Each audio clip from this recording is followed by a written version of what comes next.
Hey guys, Master of Sweetness here. Before I get into our main discussions today, I'd just like to give you an update on the whole vlogging situation. Remember in my reintroductory video, I said that I was going to be making two webcasts, one being the Logical Paradise Show, and the other which I personally dubbed Millcast, which is geared towards the campus life around Millsaps College. You're then also wondering, where is the Millcast? Well, unfortunately, I have barely the time to do one vlog show, let alone two per week. So I've decided to drop the Millcast. However, I will maintain one aspect of the Millcast, and that is to record live coverage of Senate meetings. And I have started putting them on my YouTube channel. I have dubbed the series Inside the SBA Senate. But this is just the beginning. My ultimate goal is to have this become a C-SPAN type program that is featured on Channel 18, Millsap College's in-house TV channel. And what I, as a senator, will do is meet with executive board members and other officials to work out the kinks that seem to plague Channel 18, with the goal of writing and hopefully passing legislation that will set this idea into stone and better bridge the gap between the student body and the Senate that governs it. Last episode, I presented you with a question of the day. However, I have yet to receive any answers.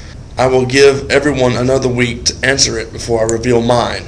That way, my answer will not influence yours. But I did receive a question asked by one of my viewers. I just wanted to say to anyone that any of you can ask me questions and I will gladly answer them, so don't hesitate to ask. If it is something I don't know anything about, I'll look it up and give you the best answer I can. So with that said, the question comes from Vikings Fan South. He asks, I'd like to know your thoughts about taxes after you pay them for 20 years or so. Well, I tried to ask Viking Fan what he meant by the question, whether he was meaning taxes in general or a specific one. However, as luck would have it, there will be a discussion about a specific tax later on in the show, so I will assume for the moment that Viking Fan is referring to taxes in general. First off, everyone that works pays income taxes to the federal and most state governments. Secondly, everyone pays sales taxes when they buy something. And finally, some states have property taxes in lieu of income taxes. Others have both. We'll keep it at the residential area because the business area has a whole slew of taxes that are intertwined that makes the whole thing a mess, and quite frankly is a reason why our economy is in such a bad shape. Now, one of the most talked about issues just before an election, which is just 2 weeks away, is taxes. Why? Because those in power, or trying to get into power, think that it is all the American public cares about. Unfortunately, that is true, but there's more to it than taxes. Hopefully, I can shed some light into this subject. Taxes are what provides the government with a significant portion of its funding for the things they provide, like public education, roads, national security, and among other things.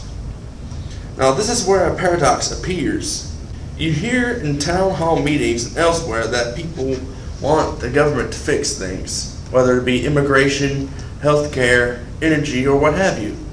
Yet, at the same time, people want their taxes to remain low. This is just nonsense. People need to understand that as long as you want high quality of service from your government, you may have to pay a bit more on taxes to get it. This goes back to the economic circuit I displayed in the last show. However, some of this, in fact, most of this anti-tax paradigm comes not from the American public directly.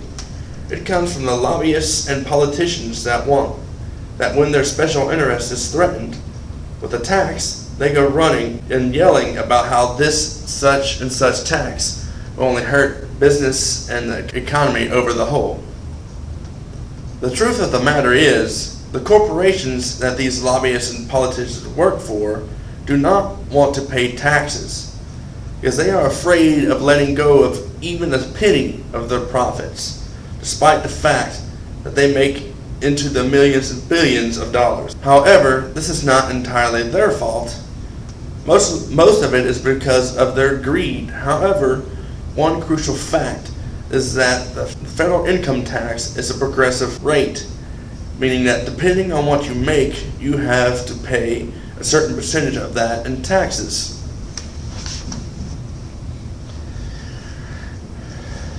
Now, last I checked, in the tax rate for upper class citizens have a tax rate of about 40%. So for every $1 million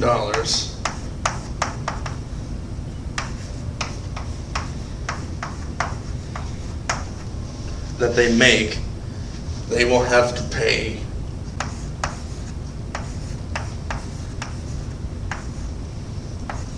$400,000 in taxes to the government. Likewise, for middle class citizens, taxes are roughly between 25 to 30%, meaning for every $100,000 they pay between 25 to 30,000 to the government.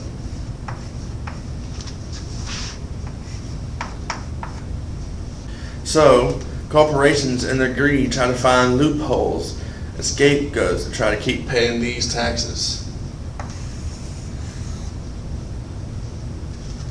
And of course, as a result, the middle class has to pick up the slack. We have to pay more because they skip out of paying their $400,000. However, there's a way for the government to fix this. What the government needs to do is either one of two things. A,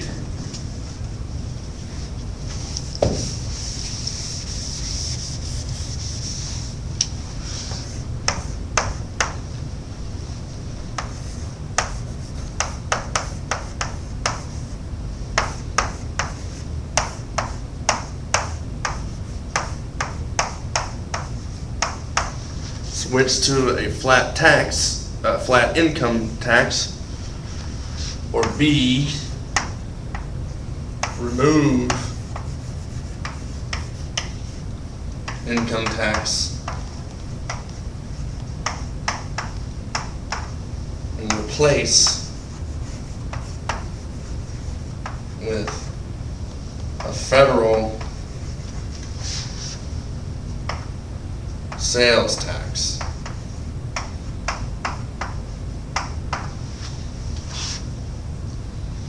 They can either they can switch to a flat income rate or remove the income tax and replace it with a federal sales tax.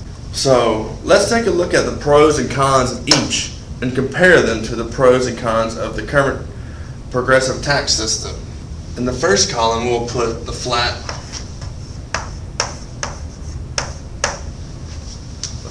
income rate.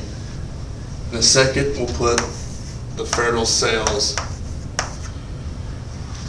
And then the third, we'll have our current system with progressive.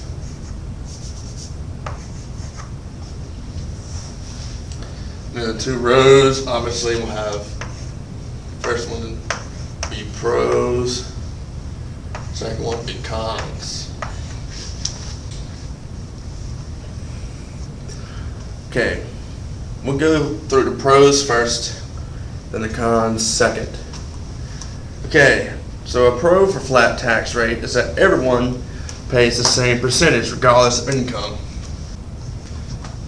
Now, a pro for the federal sales tax is that you will not be taxed except when you buy something. So only taxed when buying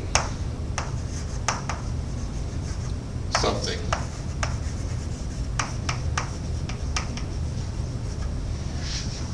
Now, a pro for our current system is that there's a lower tax rate for lower and middle classes.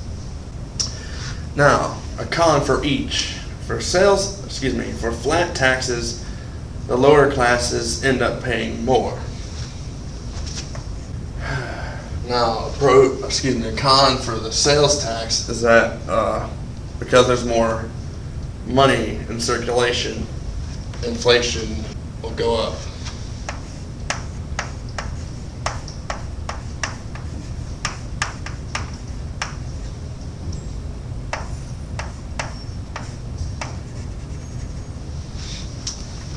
And a con for our current progressive tax is the upper class has high tax rates.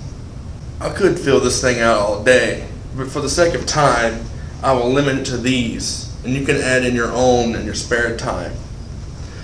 Now, the current system we are in, this is really a matter of perspective, which is a pro or con, because if you are in the upper class, of course you're going to think high tax rates are bad. And likewise, if you were in the middle class or lower class, you would think, of course, the low tax rates are good. And this system of subjective instead of objective is what spawns this anti-tax regime. However, most lobbyists and corporate-sponsored politicians are playing a little sleight of hand when they scream about taxes going up.